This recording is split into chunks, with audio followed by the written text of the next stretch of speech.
The Boys from Brazil by Ira Levine. This is the novel, not the film. The film I've yet to watch. I've seen bits and pieces of it when I was much younger, and the whole concept and idea of cloning Hitler and the main spoil of it was spoiled upon me at a very young age because of my mom, and told me the whole concept novel of the story, the whole premise about cloning Hitler.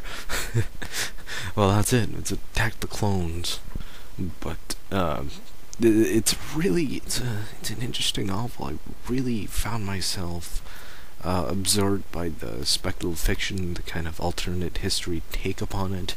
How Joseph Mengele, the Man in White, Apizu, the Angel of Death. We all know him from Auschwitz. He was the head of there, and doing horrible eugenic experiments upon children and Aryans. The whole idea about human perfection, and messing with nature.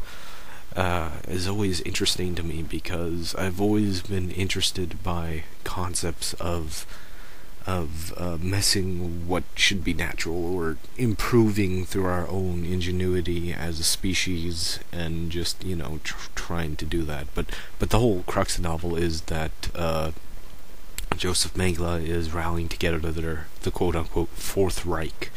And by doing this, he has cloned Hitler 94 times, and has set up the same circumstances as Hitler was as a little boy growing up. An older father who's a civil servant, who is in his mid-50s, an older man, and a younger mother. And the whole circumstance, all the children are artistically minded, and have an affinity towards the arts, be it music, painting, sculpting, photography, anything of a form of artistic expression of creating whatever. And and the whole idea of nature versus nurture does pop up from this a lot of the time. It is, I don't want to say the main crux novel, but a huge chunk of it, though.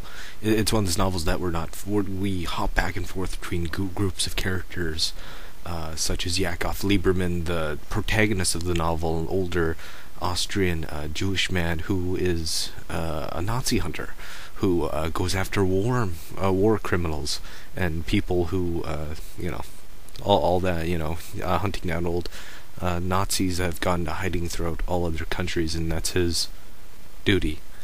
And he's also a college professor. He gets a phone call by a man, Billy Cohen, I believe. Not Billy Cohen. I'm thinking of that's Resident Evil Zero. Barry Kohler. I can't remember the little boy who, a young student man who came across and snuck into the proceedings of the Fourth Reich and gave him all this information. Essentially spurred the story in the beginning of the novel.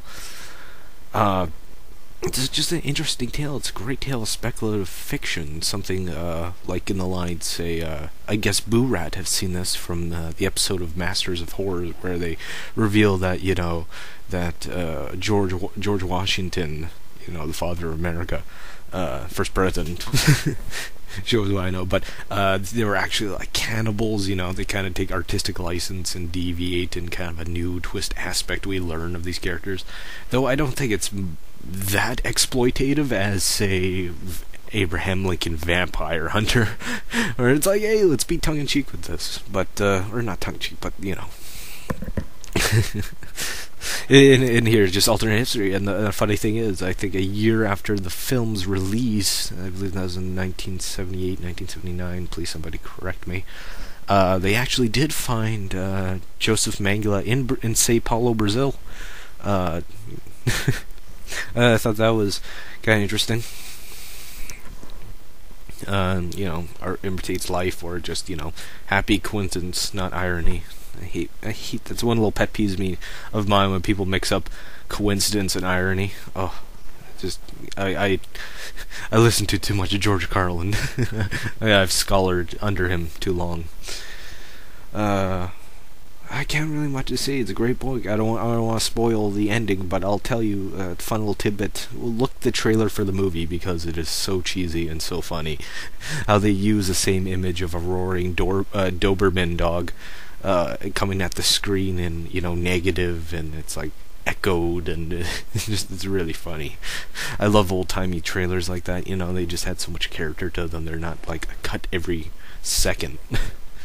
You miss a whole scene if you blink. But check it out, The Boys of Brazil, great novel by Ira Levine. Definitely want to check out other of his works like The Stepford Wives, and definitely like Rosemary's Baby and The Son of Rosemary. I'll check those out. Tons of his books have been turned into movies. A Kiss Before Dying and many other works. So I'm happy to be back. Yeah. And may the forces of evil become confused wait your house. Goodbye. May the force be with you.